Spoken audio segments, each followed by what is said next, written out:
ಕರ್ತನಲ್ಲಿ ಪ್ರೀತಿಯುಳ್ಳ ದೇವ ಜನರೇ, ನಿಮ್ಮೆಲ್ಲರಿಗೂ ಕ್ರಿಸ್ತನ ಸುಮಧುರ ನಾಮದಲ್ಲಿ ಮತ್ತೊಮ್ಮೆ ನಿಮಗೆ ಪ್ರೀತಿಯ ವಂದನೆಯನ್ನು ತಿಳಿಸ್ತೇನೆ ಮತ್ತು ಈ ಸತ್ಯವೇದದ ಅಧ್ಯಯನಕ್ಕೆ ನಿಮಗೆ ಪ್ರೀತಿಪೂರ್ವಕವಾಗಿ ಕ್ರಿಸ್ತ ವಂದನ ಕನ್ನಡ ಚರ್ಚ್ ನಿಮಗೆ ಸ್ವಾಗತಿಸುತ್ತದೆ. ಈ ಸಂಧ್ಯಾ ಆರಾಧನೆಗೆ ನಮ್ಮನ್ನು ಸಿದ್ಧ ಮಾಡಿಕೊಳ್ಳುವ ಹಾಗೆ ಶಿರಗಳನ್ನು ಭಾಗಿಸಿ ಪ್ರಾರ್ಥನೆ ಮಾಡೋಣ. ಸೃಷ್ಟಿಕರ್ತನಾದಂಥ ನಮ್ಮ ದೇವರೇ, ನಾವು ನಿನ್ನ ಸೃಷ್ಟಿಗಳು. ಈ ಸೃಷ್ಟಿಯಲ್ಲಿ ಕಾರ್ಗತ್ತಲು ಕವಿದಿದೆ, ಪಕ್ಷಿಗಳು ಗೂಡನ್ನು ಸೇರಿವೆ, ಸಮುದ್ರದ ಅಲೆಗಳು ಬೋರ್ಗರೆಯುತ್ತಿವೆ, ಆಕಾಶದ ನಕ್ಷತ್ರಗಳು ಈ ರಾತ್ರಿ ವೇಳೆಯಲ್ಲಿ ಹೊಳೆಯುತ್ತಿವೆ. ದೇವ, ಮಾನವ ಸೃಷ್ಟಿಗಳಾದಂಥ ನಾವು ಕೂಡ ಈ ರಾತ್ರಿ ವೇಳೆಯಲ್ಲಿ ನಿನ್ನನ್ನು ಸ್ತುತಿಸುತ್ತೇವೆ, ಘನವನ್ನು ಸಲ್ಲಿಸುತ್ತೇವೆ, ಮಹಿಮೆಯನ್ನು ಸಲ್ಲಿಸುತ್ತೇವೆ. ಈ ಆರಾಧನೆ, ಈ ಅಧ್ಯಯನದ ಸ್ವಾಮಿ ಭಾಗವು ನಿನಗೆ ಮಹಿಮೆಯನ್ನು ತರಲಿ. ಈ ಪ್ರಾರ್ಥನೆಯಲ್ಲಿ ಭಾಗವಹಿಸುವಂತ ಎಲ್ಲರಿಗೆ ನಿನ್ನ ಕೃಪೆ ಕೊಡು ಸ್ವಾಮಿ. ನಿನ್ನ ಸಾನ್ನಿಧ್ಯವನ್ನು ಅನುಗ್ರಹಿಸು. ಕಷ್ಟದಲ್ಲಿ, ತೊಂದರೆಯಲ್ಲಿ, ಸಮಸ್ಯೆಯಲ್ಲಿ, ಕಣ್ಣೀರಿನಲ್ಲಿ ದೇವರ ಪ್ರಾರ್ಥನೆಯಲ್ಲಿ ಭಾಗವಹಿಸುವುದಾದರೆ ಅವರ ಪ್ರಾರ್ಥನೆಯನ್ನು ನಿನಗೆ ಕೇಳು ಸ್ವಾಮಿ. ಅವರಿಗೆ ಸದುತ್ತರವನ್ನು ಕೊಡು ದೇವರ. ಈ ಸತ್ಯವೇದದ ಅಧ್ಯಯನದ ಕೂಟ ಹೊಸ ಆಶೀರ್ವಾದವನ್ನು ತರಲಿ ಸ್ವಾಮಿ. ಪ್ರಾರ್ಥನೆ ಕೇಳಿದಕ್ಕಾಗಿ ಸ್ತೋತ್ರ. ಯೇಸು ಸ್ವಾಮಿ ಹೆಸರಿನಲ್ಲಿ ಪ್ರಾರ್ಥಿಸುತ್ತೇವೆ ನಮ್ಮ ದೇವರೇ, ಆಮೆನ್. ಪ್ರೀತಿಯ ದೇವ ಜನರೇ, ದೇವರ ಬಳಿಗೆ ನಾವು ಸ್ತುತಿ ಸ್ತೋತ್ರಗಳಿಂದ ಬರೋಣ. ದೇವರಡೆಗೆ ನಾವು ಘನಮಾನವನ್ನು ಸಲ್ಲಿಸೋಣ. ಹಾಡುವ ಸಂಗೀತಗಳಲ್ಲಿ ಸ್ತುತಿಪೆ ತಂದೆ ದೇವ ನಿನ್ನ ನಾಮ ಮಹಿಮೆಯ ಎಂಬಂತ ಸಂಗೀತವನ್ನು ಹಾಡುವುದರೊಂದಿಗೆ ನಾವು ದೇವರನ್ನ ಸ್ತೋತ್ರ ಮಾಡೋಣ. ಸ್ತುತಿಪೆ ತಂದೆ ದೇವ ನಿನ್ನ ನಾಮ ಮಹಿಮೆಯ ಒಂದು ಮಿತ್ರ ಕುಂದ ಕೂವೆ ನಿನ್ನನ್ನೇ ಕೊಂಡಾಡುವುದು. ಸ್ತುತಿಪೆ ತಂದೆ ದೇವ ನಿನ್ನ ನಾಮ ಮಹಿಮೆಯ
ಆತನ ಕರುಣೆ ಪ್ರೀತಿ ಅದು ಅಪಾರವಾದದ್ದು. ದೇವರು ಮಾಡಿದಂಥ ಎಲ್ಲ ಸಹಾಯವನ್ನು ನೆನೆದು ಸ್ವಾಮಿಗೆ ಕೃತಜ್ಞತೆಯನ್ನು ಅರ್ಪಿಸೋಣ. ಎಲ್ಲ ಸಂದರ್ಭಗಳಲ್ಲಿಯೂ ಎಲ್ಲ ಸ್ಥಿತಿಗತಿಗಳಲ್ಲಿಯೂ ದೇವರನ್ನು ನಾವು ಘನಪಡಿಸೋಣ. ಹಾಡುವ ಸಂಗೀತಗಳಲ್ಲಿ ಯೆಹೋವನೇ ನೀನೇ ಮಾಡಿದ ಸಹಾಯ ಎಂಬಂತ ಸಂಗೀತವನ್ನು ಹಾಡುವುದರ ಮೂಲಕ ದೇವರಿಗೆ ನಾವು ಸ್ತೋತ್ರವನ್ನು ಸಲ್ಲಿಸೋಣ. ಯೆಹೋವನೇ ಮಾಡಿದ ಸಹಾಯ ನೆನೆದು ನಾನು ಸಲ್ಲಿಸುವೆ ಕೃತಜ್ಞತೆಯ. ಯೆಹೋವನೇ ಮಾಡಿದ ಸಹಾಯ ನೆನೆದು ನಾನು ಸಲ್ಲಿಸುವೆ ಕೃತಜ್ಞತೆಯ.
ದೇವಜನವೇ, ದೇವರು ನಮಗೆ ಆಶ್ರಯವಾಗಿದ್ದಾನೆ, ದೇವರು ನಮಗೆ ದುರ್ಗವಾಗಿದ್ದಾನೆ, ದೇವರು ನಮಗೆ ಕೋಟೆಯಾಗಿದ್ದಾನೆ.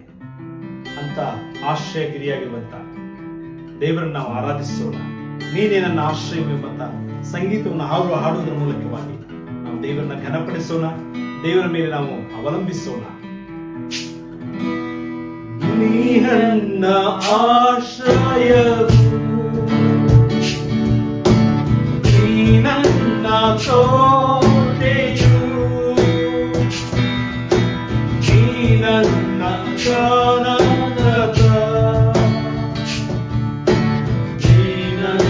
ದೇವಾ ನೀ ನನ್ನ ಆಶ್ರಯವು ನೀ ನನ್ನ ಕೋಟೆಯು ನೀ ನನ್ನ ಪ್ರಾಣನಾಥ ನೀ ನನ್ನ ದೇವಾ ಆರಾಧಿಸುವೆ ಪೂರ್ಣಮಯದಿಂದ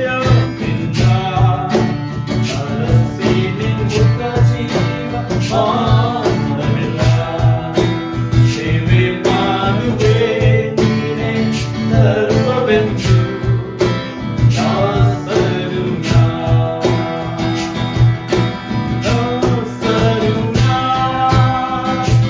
ದೇವಾ ದಾಸರು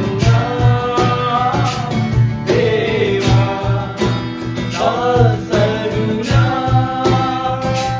ದೇವಾ ದಾಸರು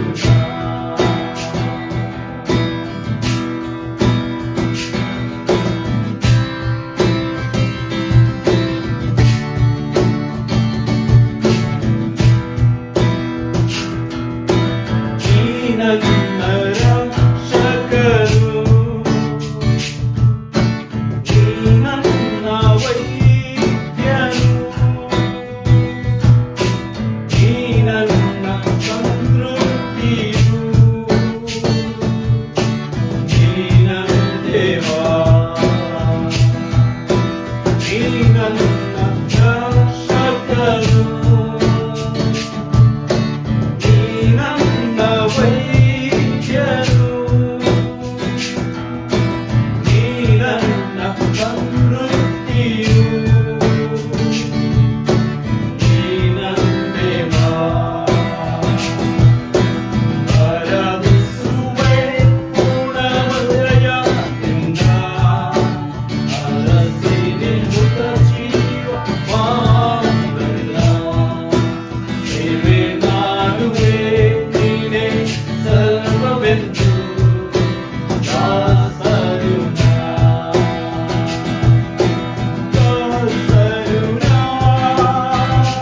ದೇವಾ ದಾಸರು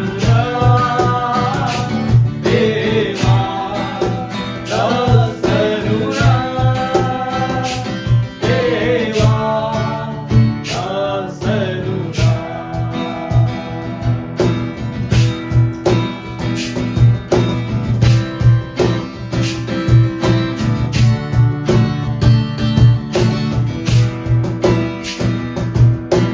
ನೀ ನನ್ನ ಪಾಲಕನು ನೀ ನನ್ನ ಆಶ್ವಾಸನೆ ನೀ ನನ್ನ ಬೆಂಬಲವು ನೀ ನನ್ನ ದೇವಾ ನೀ ನನ್ನ ಪಾಲಕನು ನೀ ನನ್ನ ಆಶ್ವಾಸನೆ ನೀ ನನ್ನ ಬೆಂಬಲವು ನೀ ನನ್ನ ದೇವಾ ಆರಾಧಿಸುವೆ ಪೂರ್ಣ ಹೃದಯದಿಂದ ಅರಸಿ ನಿನ್ಮುಖ ಜೀವ ಮಾತ್ರವಿಲ್ಲ ಸೇವೆ ಮಾಡುವೆ ನೀನೇ ಸರ್ವವೆಂದು ದಾಸರು ದಾಸರು ದೇವಾ ದಾಸರು ದೇವಾ ದಾಸರು ದೇವಾ ದಾಸರು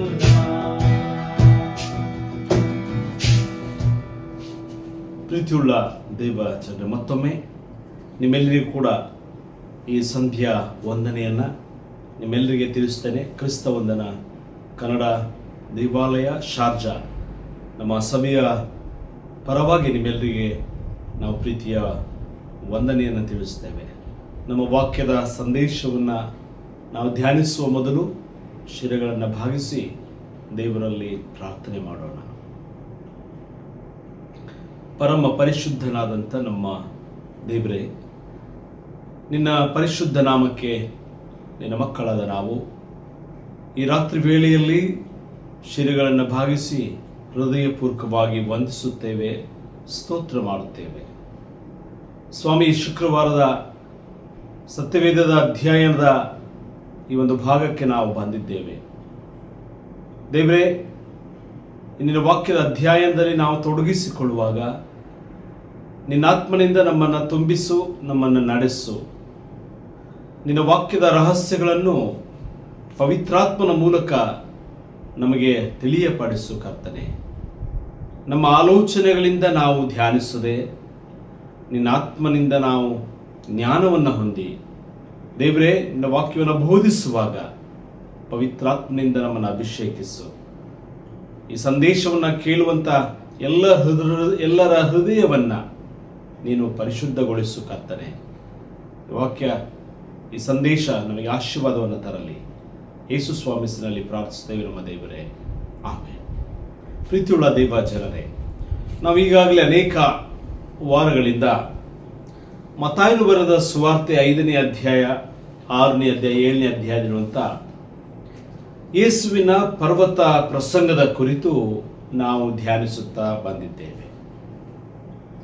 ಈ ಧನ್ಯತೆಯ ವಚನದಲ್ಲಿ ಇವತ್ತಿನ ಸಂದೇಶ ಮತ್ತಾಯನು ಬರೆದ ಸುವಾರ್ತೆ 5ನೇ ಅಧ್ಯಾಯ 8ನೇ ವಚನದಲ್ಲಿರುವಂಥ ಮಾತು ಏನೆಂದರೆ, ನಿರ್ಮಲ ಚಿತ್ತರು ಧನ್ಯರು, ಅವರು ದೇವರನ್ನ ನೋಡುವರು. ನಿರ್ಮಲ ಚಿತ್ತರು ಧನ್ಯರು, ಅವರು ದೇವರನ್ನ ನೋಡುವರು.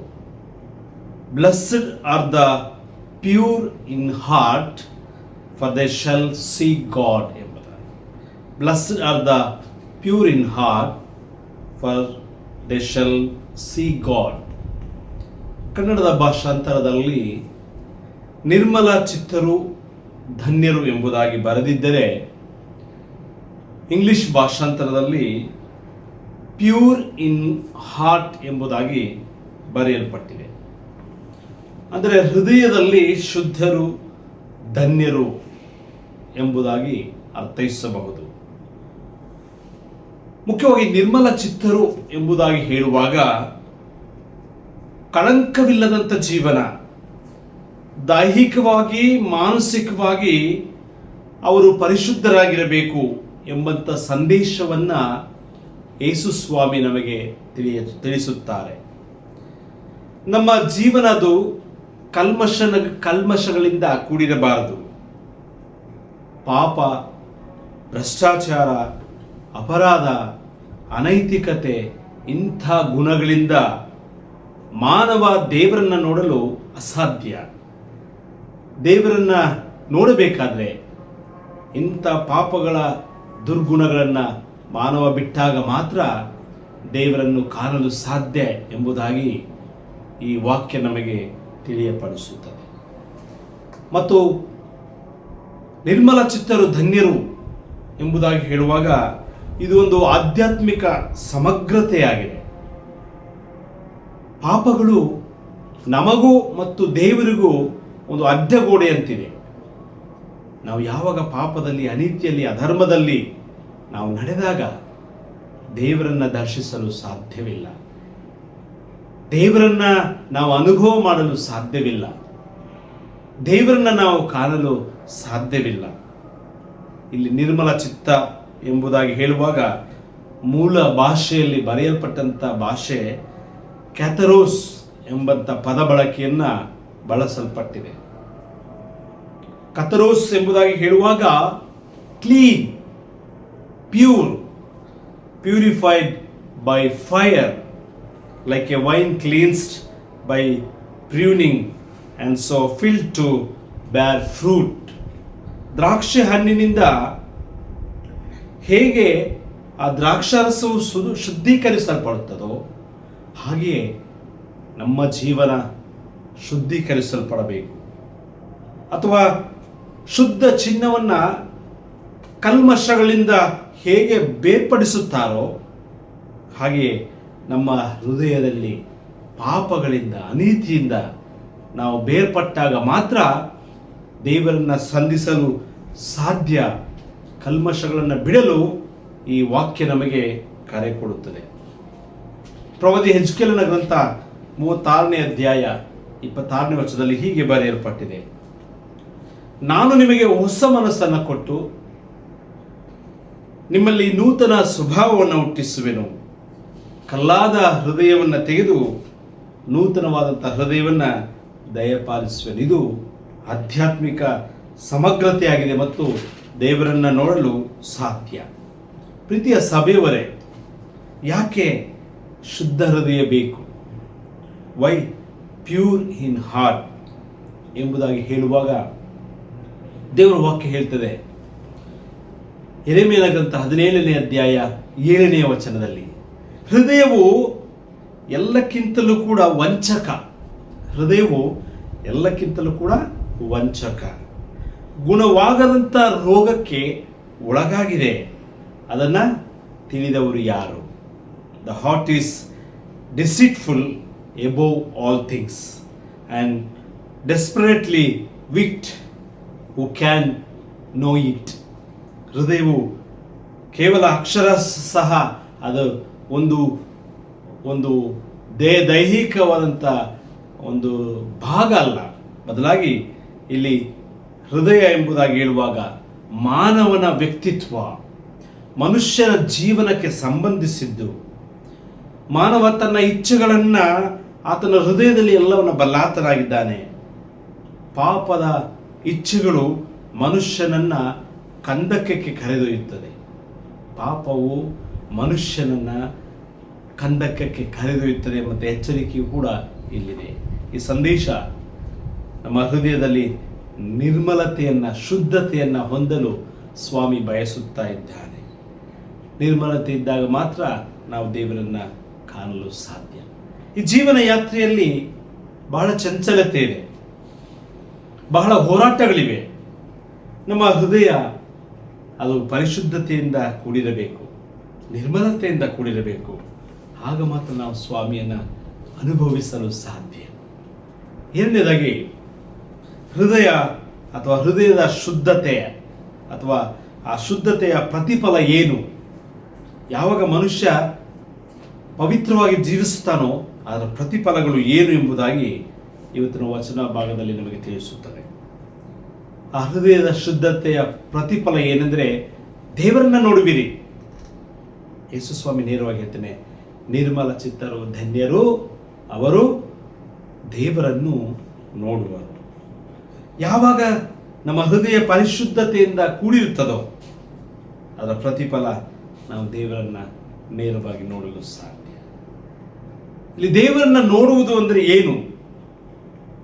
ದೇವರನ್ನ ನೋಡುವುದು ಅಂದರೆ ದೇವರೊಂದಿಗೆ ಒಂದು ಒಳ್ಳೆಯ ಸಂಬಂಧವನ್ನು ಇಟ್ಟುಕೊಳ್ಳುವಂಥದ್ದು, ದೇವರೊಂದಿಗೆ ಅನನ್ಯವಾಗಿ ಜೀವಿಸುವಂಥದ್ದು, ದೇವರೊಟ್ಟಿಗೆ ಬಾಳುವಂಥದ್ದೇ ದೇವರನ್ನ ನೋಡುವುದಾಗಿದೆ.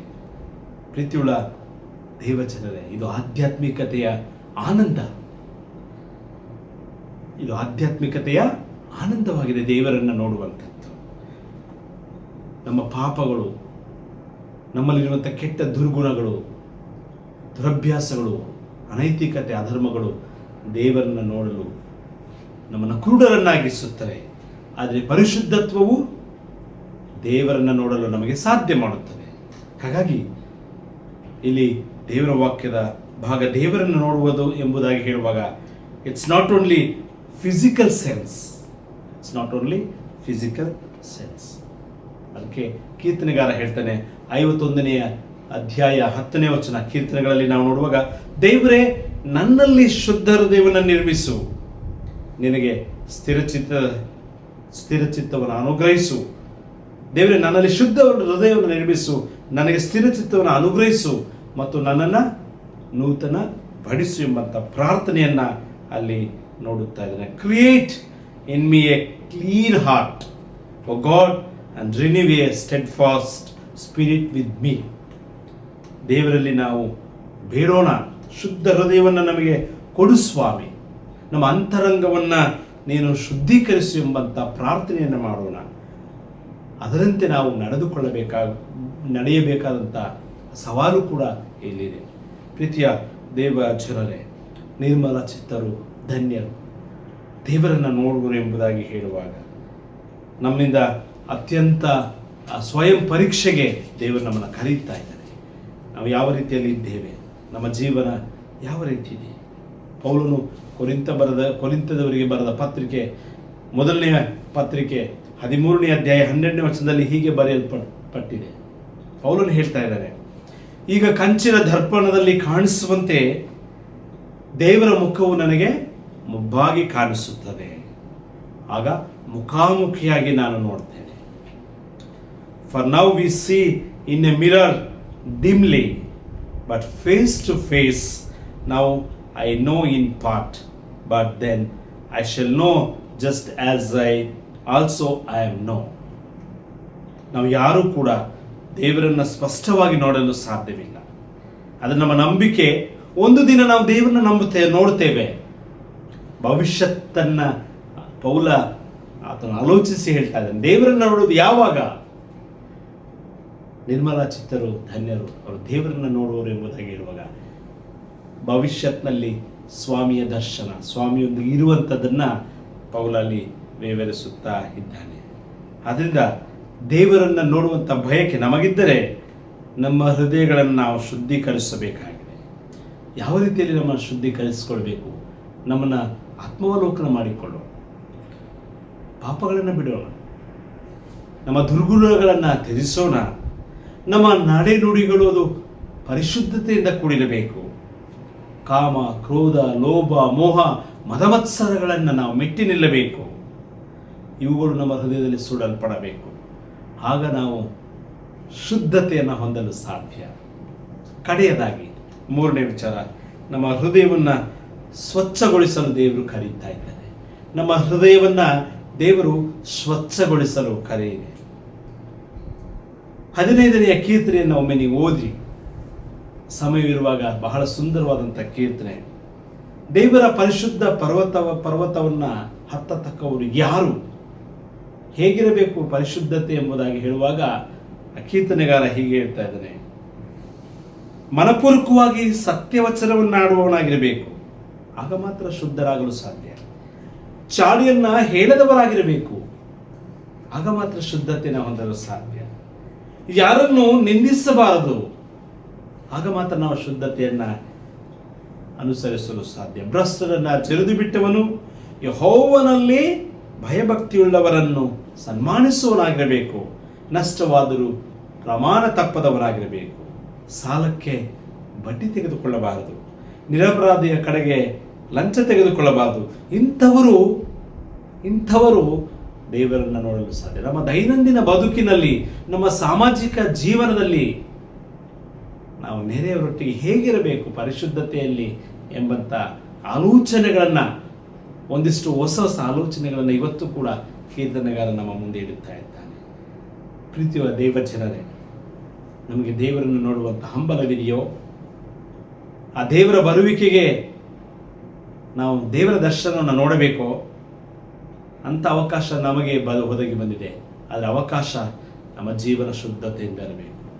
ನಮ್ಮ ನಡೆನುಡಿಗಳು ಕೂಡ ದೇವರು ಮೆಚ್ಚುವಂಥ ಜೀವನಕ್ಕೆ ನಮ್ಮನ್ನು ನಡೆಸಬೇಕು. ಅದಕ್ಕೆ ದೇವರ ವಾಕ್ಯ ಹೇಳ್ತದೆ, holiness without which no one will see the Lord. ಪರಿಶುದ್ಧತೆ ಇಲ್ಲದೆ ಯಾರೂ ದೇವರನ್ನು ಕಾಣಲು ಸಾಧ್ಯವಿಲ್ಲ. ಹಾಗಾಗಿ ಸ್ವಾಮಿಯ ಪರಿಶುದ್ಧತೆಯ ಅಶುದ್ಧ ಹೃದಯವನ್ನು ನಮ್ಮೆಲ್ಲರಿಗೆ ಕೊಡಲಿ. ನಾವು ಯೋಗ್ಯರಾಗಿ ಬಾಳೋಣ. ನಿರ್ಮಲ ಚಿತ್ತರು ಧನ್ಯರು, ಅವರು ದೇವರನ್ನು ನೋಡುವರು. ಅಂಥ ಆಶೀರ್ವಾದಕ್ಕೆ ನಮ್ಮನ್ನು ದೇವರು ನಡೆಸಲಿ. ಈ ವಾಕ್ಯದ ಮೂಲಕ ನಿಮ್ಮ ಜೊತೆ ದೇವರು ಮಾತನಾಡಲಿ. ಆಮೇಲೆ ಪ್ರಾರ್ಥನೆ ಮಾಡೋಣ. ಪರಮ ಪರಿಶುದ್ಧನಾದ ಸ್ವರ್ಗೀಯ ದೇವರೇ, ನಿನ್ನ ಪರಮೋನ್ನತ ಪರಿಶುದ್ಧ ನಾಮಕ್ಕೆ ಮತ್ತೊಮ್ಮೆ ನಿನಗೆ ಸ್ತುತಿ, ಸ್ತೋತ್ರ, ಘನಮಾನವನ್ನು ಸಲ್ಲಿಸುತ್ತೇವೆ. ಸ್ವಾಮಿ, ಈ ಸಂಧ್ಯಾ ಹೊತ್ತಿನಲ್ಲಿ ದೇವರೇ, ನಿರ್ಮಲ ಚಿತ್ತರು ಧನ್ಯರು, ಅವರು ದೇವರನ್ನು ನೋಡುವರು ಎಂಬಂಥ ವಾಕ್ಯದ ಹಿನ್ನೆಲೆಯಲ್ಲಿ ನಾವು ಆತ್ಮಾವಲೋಕನ ಮಾಡಿಕೊಳ್ಳುತ್ತೇವೆ. ನಮ್ಮ ಜೀವನದಲ್ಲಿ ಅನೇಕ ವೇಳೆ ಪಾಪಗಳಿಂದ ನಮ್ಮ ಹೃದಯವು ತುಂಬಿದೆ, ಕೆಟ್ಟ ಆಲೋಚನೆಗಳಿಂದ ನಮ್ಮ ಹೃದಯವು ತುಂಬಿದೆ. ಹೃದಯವು ಗುಣವಾಗದ ರೋಗಕ್ಕೆ ಒಳಗಾಗಿದೆ ಎಂಬುದಾಗಿ ಕೀರ್ತನೆಗಾರನು ಹೇಳುವ ಹಾಗೆ ಸ್ವಾಮಿ, ನಮ್ಮ ಹೃದಯವು ಕೂಡ ಪಾಪವೆಂಬ ಆ ಗುಣವಾಗದ ರೋಗದಲ್ಲಿರುವಾಗ ಸ್ವಾಮಿ ನಿನ್ನ ರಕ್ತದಿಂದ, ಆ ಶಿಲುಬೆಯ ಸ್ವಾಮಿ ರಕ್ತದಿಂದ ನಮ್ಮನ್ನು ಶುದ್ಧಿಸಿದ್ದಿ. ದೇವರ ನಾವು ಪವಿತ್ರವಾದ ಹೆಜ್ಜೆ ಜಾಡಿಯಲ್ಲಿ ನಡೀಲಿಕ್ಕಾಗುವಂತೆ ಸಹಾಯ ಮಾಡು. ಈ ವಾಕ್ಯದ ಸಂದೇಶವನ್ನು ಕೇಳುವಂಥ ಪ್ರತಿಯೊಬ್ಬರನ್ನ ನೀನು ಮುಟ್ಟು ಸ್ವಾಮಿ. ಅವರಿಗೆ ಶುದ್ಧ ಹೃದಯವನ್ನು ಕೊಡು. ನಿನ್ನ ಸಾನ್ನಿಧ್ಯವನ್ನು ನೋಡುವಂಥ ಕೃಪೆ ಕೊಡು ಸ್ವಾಮಿ. ಪ್ರಾರ್ಥನೆ ಕೇಳೋದಕ್ಕಾಗಿ ಸ್ತೋತ್ರ. ಯೇಸು ಸ್ವಾಮಿ ಹೆಸರಿನಲ್ಲಿ ಪ್ರಾರ್ಥಿಸ್ತೇವೆ ನಮ್ಮ ದೇವರೇ, ಆಮೇಲೆ. ನಾವು ಒಟ್ಟಾಗಿ ಕರ್ತನು ತಾನೇ ಕಲಿಸಿಕೊಟ್ಟಿರುವಂಥ ಪ್ರಾರ್ಥನೆ ಏಕ ಮನಸ್ಸಾಗಿ ಆರಿಕೆ ಮಾಡೋಣ. ಪರಲೋಕದಲ್ಲಿರುವ ನಮ್ಮ ತಂದೆಯೇ, ನಿನ್ನ ನಾಮವು ಪರಿಶುದ್ಧವೆಂದು ಎನಿಸಲ್ಪಡಲಿ. ನಿನ್ನ ರಾಜ್ಯವು ಬರಲಿ. ನಿನ್ನ ಚಿತ್ತವು ಪರಲೋಕದಲ್ಲಿ ನೆರವೇರುವ ಪ್ರಕಾರ ಭೂಲೋಕದಲ್ಲಿಯೂ ನೆರವೇರಲಿ. ನಮ್ಮ ಅನುದಿನದ ಆಹಾರತೆಯು ನಮಗೆ ದಯಪಾಲಿಸು. ನಮಗೆ ತಪ್ಪು ಮಾಡಿದ ನಾವು ಕ್ಷಮಿಸುವಂತೆ ನಮ್ಮ ತಪ್ಪುಗಳನ್ನು ಕ್ಷಮಿಸು. ನಮ್ಮ ಶೋಧನೆಗೆ ಸೇರಿಸದೆ ಕೇಳಿದ ತಪ್ಪಿಸು. ರಾಜ್ಯವು, ಬಲವು, ಮಹಿಮೆಯು ಸದಾಕಾಲ ನಿನ್ನವೇ, ಆಮೇಲೆ. ವಿಶ್ವಾಸದಿಂದ ದೇವರ ಆಶೀರ್ವಾದವನ್ನು ಹೊಂದಿಕೊಳ್ಳ್ರಿ. ಎಲ್ಲ ಗ್ರಹಿಕೆಯನ್ನು ಮೀರುವ ದೇವರ ಶಾಂತಿಯು, ದೇವರ ಸಮಾಧಾನವು ನಿಮ್ಮ ಹೃದಯಗಳನ್ನು, ನಿಮ್ಮ ಮನಸ್ಸುಗಳನ್ನು ಕ್ರಿಸ್ತೇಸುವಿನಲ್ಲಿ ಕಾಯಲಿ. ತಂದೆ, ಕುಮಾರ, ಪರಿಶುದ್ಧಾತ್ಮನಾದ ದೇವರು ನಿಮ್ಮ ಆಶೀರ್ವದಿಸಿ ಕಾಯಲಿ. ಆಮೇಲೆ. Thank you. ದೇವರು ನಿಮ್ಮೆಲ್ಲರನ್ನು ಕೂಡ ಆಶೀರ್ವಾದ ಮಾಡಿ ಕೈ ಹಿಡಿದು ನಡೆಸಲಿ. ಆಮೇಲೆ.